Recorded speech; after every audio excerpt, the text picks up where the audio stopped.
Ryan Rhoades coming up, man. He's just gonna share a few minutes of his testimony. Y'all, please give him your attention. Thank you, man. Take it away. He's got the timer. I like it. Yes. It's actually just notes so I don't talk for an hour. Man, it's awesome to be back in Tennessee with my brothers. It's awesome to see you guys. I hope to get to know each and every one of you a little bit better this weekend. So Adam texted me late last night and asked me to give my testimony, which I'm glad to do. But I'm going to gloss over all the struggle that I had previous to Spring to Life. What I will focus on is, I grew up in church, became a Christian when I was a teenager, and early in my 20s, I turned away from God and considered myself an atheist. And my mission, as far as religion was concerned, was to deter people from their faith, to prove to them that God didn't exist. And I got pretty good at it.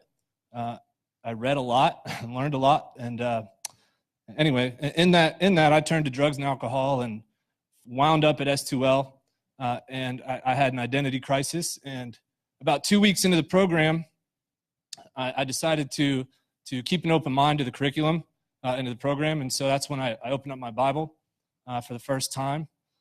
Well, not for the first time, but it's the first time I opened up my Bible without the intention of trying to poke holes in it, without trying to find flaws in the story. And so, I opened it up with an unbiased mind frame. And what the first thing that stuck out to me were all the verses on knowledge and intelligence. Because previous to my stay at S2L, I was the smartest dude that I knew. You couldn't out-talk me or out-debate me. I was smarter than you. And immediately, all these verses on intelligence started popping out at me. I wrote like 13 verses down. I'm not going to read them all.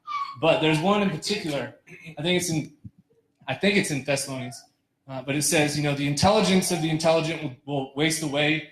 The knowledge of the knowledgeable will be thrown away. And only, only the knowledge from God is what matters. That's in a nutshell. It's not exactly what it says, but that really resonated with me. So after, that's when I became broken. And I remember Patrick was in there with me, and he said, "Have you cried yet?" And I looked at him like he was crazy. I was like, "What are you talking about?" "I'm not cried yet, dude. What are you talking about?" And he was like, "Oh, you're going to cry. I'm going to bawl like a baby." And sure enough, man, I was completely broken as an individual. My spirit was completely broken, and I bawled like a baby. But the beautiful thing from that is that God started to pick up the pieces and put them together, and I began to see, I began to pursue a different kind of knowledge that was godly knowledge, and it was a beautiful thing. So anyway, that was my time at S2L. So we have all these alumni here, and I thought, that I kind of wanted to talk about what it looks like after you leave S2L. I know I used to hear a lot, S2L's a bubble. It's hard when you get out there, which it can be. You're not gonna find the same fellowship out in the real world that you have at S2L. And I think there's a little bit of truth to that. I think it's more accurate to say you're not gonna have the same experience that you had at S2L, but the fellowship is there, and that's the important thing.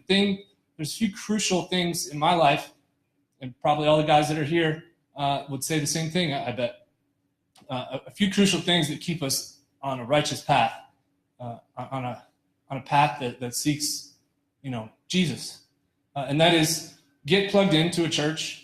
Fellowship is so important. This is the 4 pillars, really, is what it is. But get plugged in. The fellowship is so important. We have the alumni thread on Facebook, which is awesome. But more than that, find a church of like-minded believers. And Adam spoke to this earlier about transparency. Find a person or a couple people that you can be completely transparent with, that you can come to about everything. Because once you do that, you don't hold that stuff in. You get it out to somebody. That allows you to grow. You can grow in your mistakes. That's what it's all about, right? Nobody's perfect. We're going to continue to make mistakes when we leave here.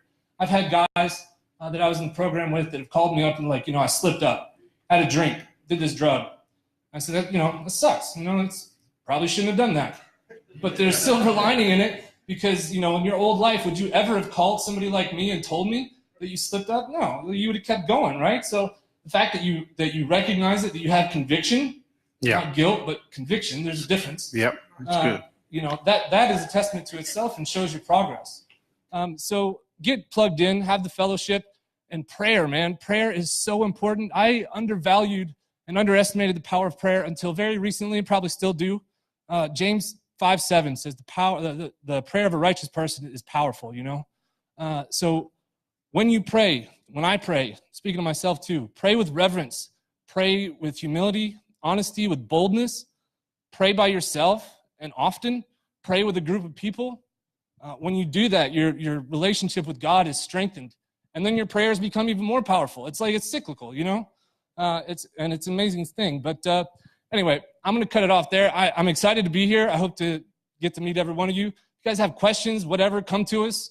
I mean, we're here to see each other because we're all brothers, but I think more importantly, each of us are here to encourage you and to help in whatever way the Lord sees fit. So, thanks.